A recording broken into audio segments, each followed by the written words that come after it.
কি গো কাঁঠাল কাটবো কাঁঠাল আমার গো খাইছে। হ্যাঁ কাঁঠাল কত করে বিক্রি হচ্ছে? কাঁঠাল গাছ ধরে নেবেন না এটা কাছে নেবেন? না গো গাছ ধরে নিয়ে যাবো। গাছ ধরে নিলে 5,000 টাকা লাগবে।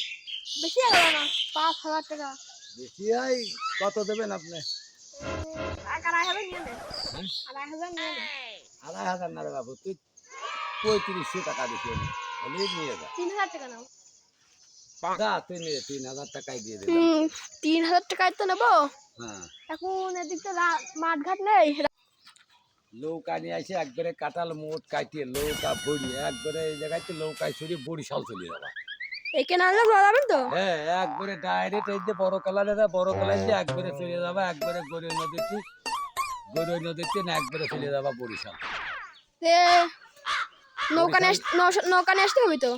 হ্যাঁ নৌকা নিয়ে আসতে হবে, তাছাড়া কাঁঠাল নিয়ে আর কোনো রাস্তাঘাট নেই বাপু। আচ্ছা আমি বাড়িতে দেখতেছি। কাঁঠাল তো মেলা দিকে আছে বাপু, খুব স্বাদের কাঁঠাল। এই খুব শান্তি জমানে বুঝছো। একবারে বরিশাল চলে যাবা, আর এমনি খেলা না অন্য কোনো গাড়ি ঘোড়া আসবে না, একবার নৌকা নিয়ে চলে আসবা। এই যে দেখছো তো পানি আর এমনি চলে আসছে একদম। নৌকা জায়গায় গাছের করে চলে আসলেন। ভিডিওটি ভালো লাগলে পরবর্তী পার্ট দেখার জন্য আমাদের ভিডিওটি কমেন্ট করুন। নৌকায় বোঝাই করে দিয়ে